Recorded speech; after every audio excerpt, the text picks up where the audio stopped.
welcome to Spellbound Homestead. My name's Taylor. This is where Laura Ingalls meets Morticia Adams, and I'm so glad that you're here. This is a very delayed video, but nonetheless, we are here, and I'm really excited to talk about some spooky books. So if that sounds good to you, go ahead and grab a cup of coffee, tea, or beverage of choice, and let's chat about it. Time of the year is my favorite time to read, and I have got some really good ones I can't wait to share. So let's go ahead and dive in. So the first category is going to be adult books, and let's just go ahead and start talking about it. Start with A Dark and Secret Magic. I'm about a little under halfway through this book. So it says, Hecate Goodwin, Kate to her friends, has curated the perfect life as a hedge witch. So she comes from a family of witches, and she's just kind of minding her own business, living in her little cottage, doing her thing.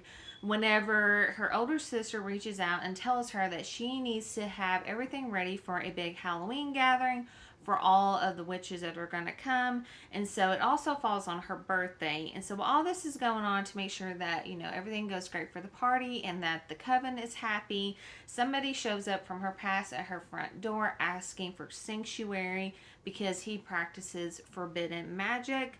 And so she's trying to deal with his arrival, and she's trying to get ready for this Halloween ordeal and party whenever she comes across an old book that belonged to somebody in her family that has a blood inscription to it. And so she's trying to unravel the mystery of that and the mystery of her life and herself, why she is a hedge witch, why her life has turned out the way it is, trying to balance that and her relationships with her sisters, her coven, and also the person that shows up at her door requiring sanctuary, because that's a whole other plot line. So I'm really enjoying this book right now. It's very atmospheric, very spooky. I love a good witchy Halloween book, and this one fits the bill. I have not gotten to start yet, but I did go ahead, and for my book of the month, this is called The Haunting of Payne's Hollow.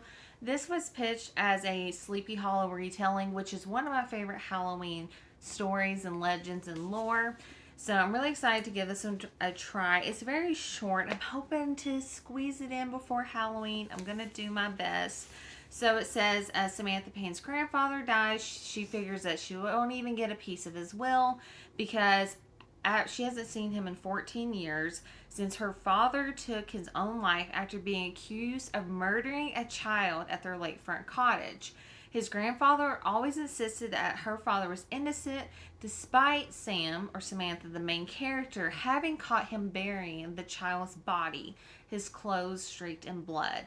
But when his will has been read and she finds out that she has actually obtained the lakefront property where this all happened, and she saw her father bury this child, she has to stay in the cottage for a month to finally face the fact that she was wrong and her father was innocent according to her grandfather and his will. So she goes all the way to Payne's Hollow, and she has to face the realities and the secrets and try to figure out what really happened. Did what she see actually happen, and what events actually took place?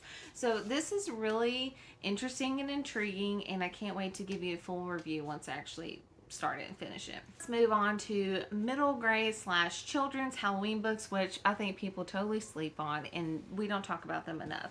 So I'm about halfway through this book right now with my children, The Haunting of Aveline Jones. I've talked about this before, I think in a TBR video recommendation video. It's kind of hard to come by and find, but it is out there, and it's actually really good so far. So Aveline, she loves ghost stories, and she has to move in with her aunt temporarily for family reasons, and while her mom is off at work.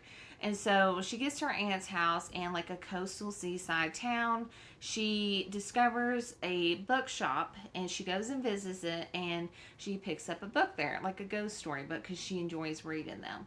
Well, whenever she starts reading the book, she realizes that somebody had previously owned it, and the last story at the end of the book has been written out and crossed out. And so right now what she's trying to do is trying to figure out who owned the book. What's the story of them? Why is this ghost story in particular crossed out? And what is the mystery surrounding this person and the previous owner of this book? And it's really good, and it's such a cute middle grade read. This one is called Small Spaces. And so we've read about a chapter. Yeah, literally one chapter so far. And it says, a night they will come for the rest of you. At night they will come for the rest of you. So 11-year-old Ollie and her two friends, Coco and Brian, are sitting out on a chilling adventure in the woods with nightfall fast descending and the ever-watchful eyes of scarecrows on their backs. What has begun as an unremarkable school trip to a nearby farm soon becomes a frightening journey into the world behind the mist. In order to survive and not remain trapped there forever, Ollie and her friends need to be quick on their feet as they work to unravel a 100-year-old mystery, save their classmates, and beat the villainous smiling man at his own game, which I'm assuming is that creepy guy. And it also says that the Small Spaces is a quartet, so there's 4 books in the series, and it's really intriguing so far, and I can't wait to finish this book with my little ones. Next book is It's Watching by Lindsay Curry. I've talked about Lindsay Curry before. I believe that she is such a great and talented middle grade juvenile horror writer, mystery writer. She does a great job of making it spooky and eerie without it being graphic and gory, especially for that age. And I just love and enjoy her works. I've mentioned her before in some previous videos. This one says, on Halloween night, Josie and her two best friends, Jackson and Allison, sneak into the legendary Bachelor's Grove Cemetery, hoping to prove the existence of a famous ghost. Instead, they are chased out by a security guard before they can gather any evidence, or so they think. A sinister meme appears on their phones. It's an image of the Phantom Farmhouse, an evil apparition that is said to lure unsuspecting visitors inside and never let them out, with the words, "I'm watching," dripping down the screen. When a second meme from the same number arrives, this time with a countdown, they realize they only have 3 days to figure out who is terrorizing them. As they investigate, strange and scary things begin to happen all around them. The trio must uncover the truth or risk becoming a part of the graveyard's sinister past forever. You have 3 days. I'm watching. Last one is a picture book, so to speak, and this is a new to me author. I recently listened to a podcast by Ghouls Night In, which I highly recommend, about Edward Gorey. I had never heard of him actually, but I do know that he's an artist and a writer that Tim Burton-esque. Tim Burton states that he is not, inspired by Edward Gorey, that his work isn't similar, but it is. It's very Edward Gorey coded. So I picked up this book, The Ghastly Crumbs Tiny by Edward Gorey. And it's a picture book that has the letters of the alphabet. And each one is supposed to be kind of like a spoofy, cynical satire book that Edward Gorey wrote. It's supposed to be kind of silly, but it's actually very dark and has dark undertones, so take that as you will. Edward Gorey, from my knowledge and what little research I've done on him, doesn't really fit any category, so he's not like a children's book author, not really adults. He kind of just floats around, and whoever, likes his work kind of picks it up. So, for example, this says, A is for Amy, who fell down the stairs. B is for Basil, assaulted by bears. And on it goes. I would love to read this to you guys. I might actually make a video about that. And so, just like I said, A to Z of all these ways that these children die, and the illustrations are gorgeous. So let's look at another one. J is for James, who lie by mistake.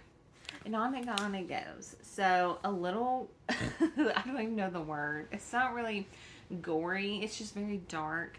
And spooky and perfect for spooky season. So take that as you will. So that is going to be it for this video. Just some more spooky recommendations that I can give to you, or some ideas, some books that are on my current TBR that I would like to get to. I would like to take a moment to just say thank you so much for being here. I know that this October I haven't been creating the content or uploading the videos like I would have liked. A little bit of background on that is I have a lot going on in my personal life, and it seems like every year whenever October rolls around, things just get extra hectic and extra stressful on my end, and so I'm not able to create the videos I would like during my favorite time of the year, which is kind of a bummer. It's a little bit bittersweet, but as you all know, my family is the most important to me, and so whatever they need comes first, and then everything else is just extra, is what I like to say. So thank thank you guys so much for sticking around and being here. I truly appreciate it, and I would love to just wish you a very magical, spooky season. I hope that you enjoy every bit of it because it is truly flying by so incredibly fast this year. I feel like more now than ever. So take care of yourselves. Have a magical, spooky season. And until next time, I hope you have a magical day.